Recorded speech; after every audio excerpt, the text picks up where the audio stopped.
सुप्रभात आप सभी को। मैं डॉक्टर खुशबू नरमा और आज की चर्चा में शामिल है कक्षा 10 की कविता छाया मत छूना। गिरजा कुमार माथुर की यह कविता है और इस कविता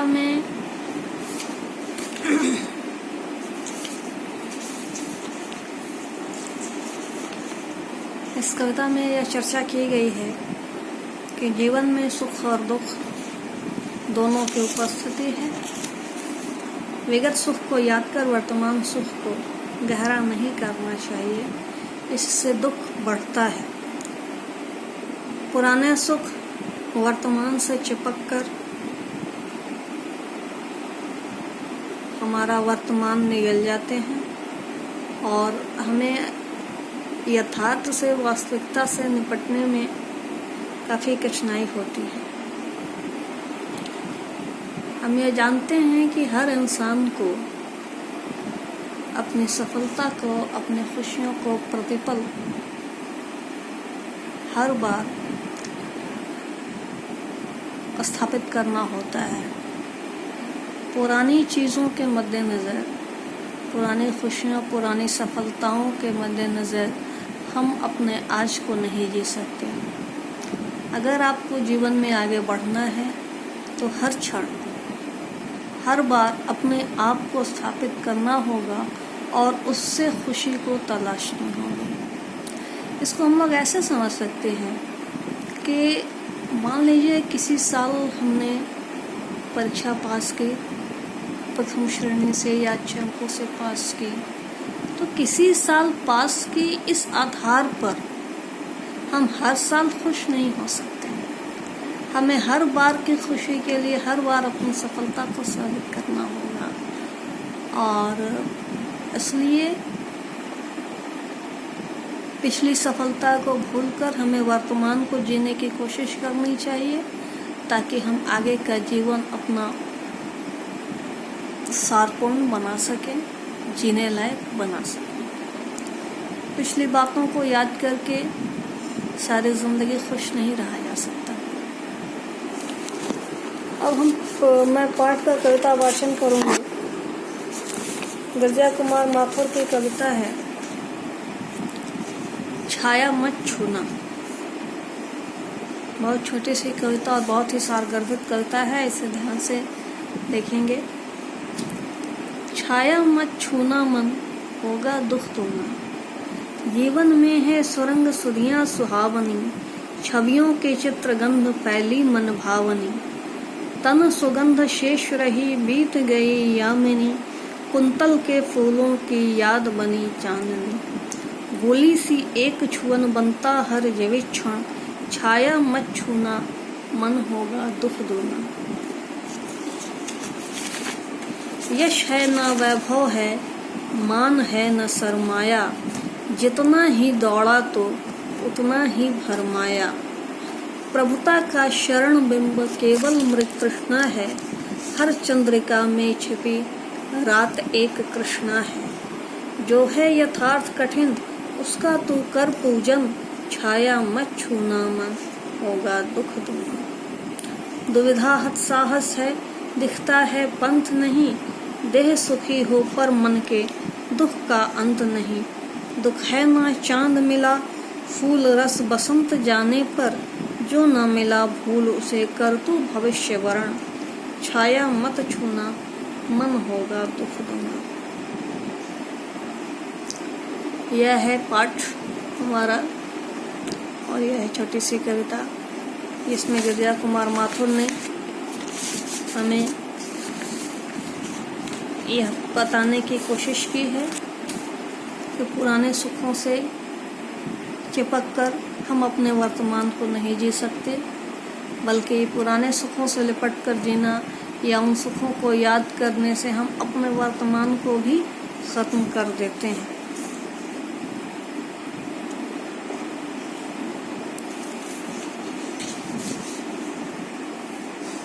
इसलिए पुरानी सुखद स्मृतियों को भूलकर जो आज हमारे पास वर्तमान है, कठिन वर्तमान है, उसको जीने की कोशिश करनी चाहिए कवि आगे कहते हैं, जीवन में ऐसी कितनी सुहानी यादें रह जाती हैं,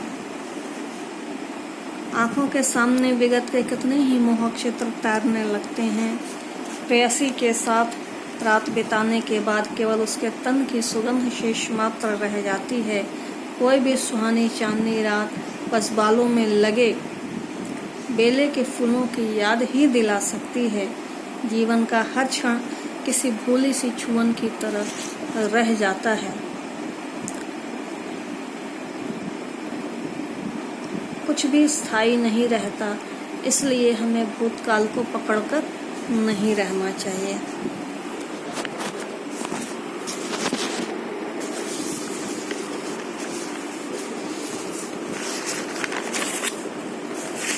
आगे की पंक्तियां हैं, यश है या न वैभव है, मान है न सरमाया, जितना ही दौड़ा तो उतना ही भरमाया, प्रभुता का शरण बिंब केवल मृग तृष्णा है, हर चंद्रिका में छिपी रात एक कृष्णा है।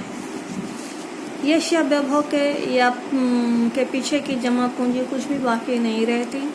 आप जितना भी दौड़ेंगे उतने ही ज्यादा भूल भुलैया में हो जाएंगे, कुछ भी असर नहीं है।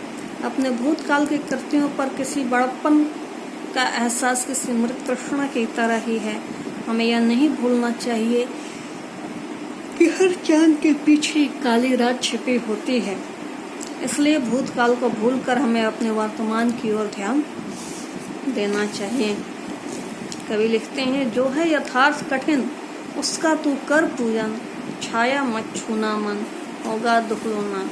मन को समझाते हैं कि पुरानी बीती यादों को आप ज़्यादा याद नहीं कीजिए, नहीं तो ये दुख ही देगा।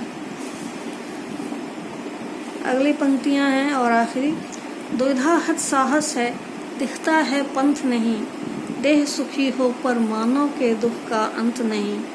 दुख है ना चांद खिला फूल रस बसंत जाने पर, जो न मिला भूल उसे कर तू भविष्य वरण, छाया मत छूना मन होगा दुख दोना।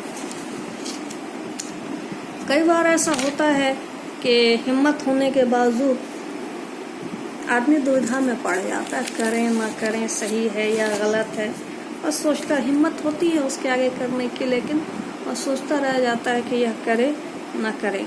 कई बार आपका शरीर स्वस्थ रहता है लेकिन मन के अंदर हजार दुख भरे रहते हैं। कई लोग छोटी या बड़ी बातों पर दुखी हो जाते हैं, जैसे कि सर्दियों के रात में चांद नहीं दिखता। पर यह उसी तरह है कि जैसे पास तो हो गए लेकिन 90% नहीं आया, 98% नहीं आया, 98.2% रह गया, 92.5% हो गया, बाकी के अंक कहाँ गए।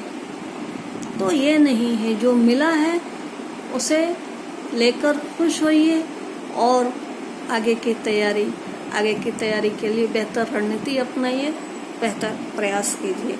इसलिए हमें सिर्फ अपने वर्तमान पर ध्यान देना है, न कि पीछे की पुरानी बातों पर।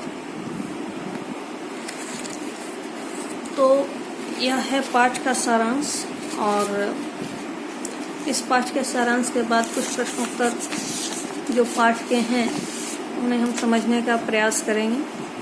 जैसे पहला प्रश्न है, कवि ने यथार्थ पूजन की बात क्यों कही है? कवि ने यथार्थ पूजन की बात इसलिए कही है क्योंकि यही सत्य है, जो वर्तमान है वही सत्य है।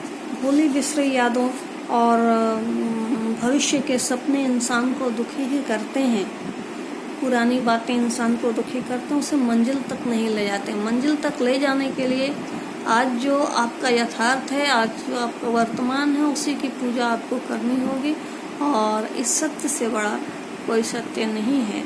इसलिए कवि कहता है कि हमें यथार्थ का पूजन करना चाहिए। गर्मी काफी है। भाव स्पष्ट कीजिए। प्रभुता का शरण बिंब केवल मृग तृष्णा है, हर चंद्रिका में छिपी रात एक कृष्णा है।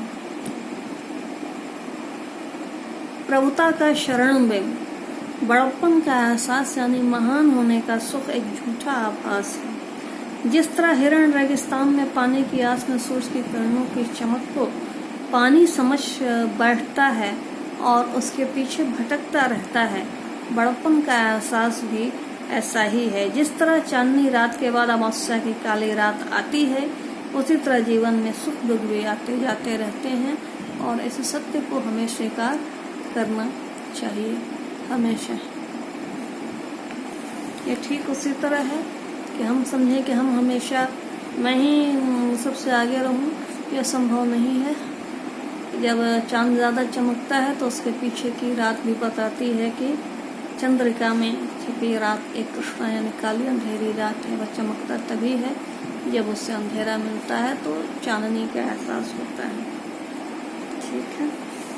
तीसरा प्रश्न है, छाया शब्द यहाँ किस संदर्भ में प्रयुक्त हुआ है? कवि ने उसे छूने के लिए क्यों मना किया है? यहाँ छाया शब्द स्मृतियों के स्मरण के संदर्भ में प्रयुक्त हुआ है। हमारे जीवन में सुख और दुख आते जाते रहते हैं। वर्तमान में दुखी समय में पुराने समय के सुखद क्षणों को याद करने से मन और भी दुखी हो जाता है। इसलिए हमें उन स्मृतियों को भुलाकर वर्तमान में सच्चाई को स्वीकार करना चाहिए। चौथा प्रश्न है, कविता में विशेषण के प्रयोग से शब्दों के यथार्थ में एक विशेष प्रभाव पड़ता है, जैसे कठिन यथार्थ। कविता में आए ऐसे अन्य उदाहरण छांट कर लिखिए और यह भी लिखिए कि इससे शब्दों में क्या विशेषता पैदा हुई है, विशिष्टता। तो कविता में हम देखेंगे प्रभुता का शरण बिंब है, उसमें ही है आपका एक दुविधा हत साहस है। ठीक है। ऐसे शरण बिंब, बड़प्पन के एहसास को मृत कृष्णा माना है, इसलिए बिंब शब्द का प्रयोग किया गया है। दुविधा हत साहस तो है पर वह दुविधा ग्रस्त है और ऐसे में आदमी सही मार्ग का चयन करने में असमर्थ हो जाता है, इसलिए दुविधा हत साहस का प्रयोग किया गया है। अगला प्रश्न है, बीती ताहि बिसारते आगे की सुध ले, यह भाव कविता की किस पंक्ति से झलकता है? तो देखेंगे यह है, जो न मिला भूल उसे कर तो भविष्य वर्ण, एक पंक्ति है कविता में।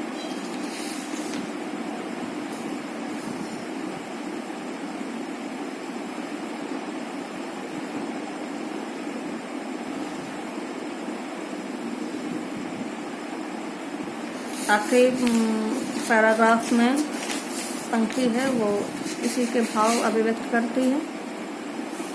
अगला प्रश्न है, कविता में व्यक्त दुख के कारणों को स्पष्ट कीजिए।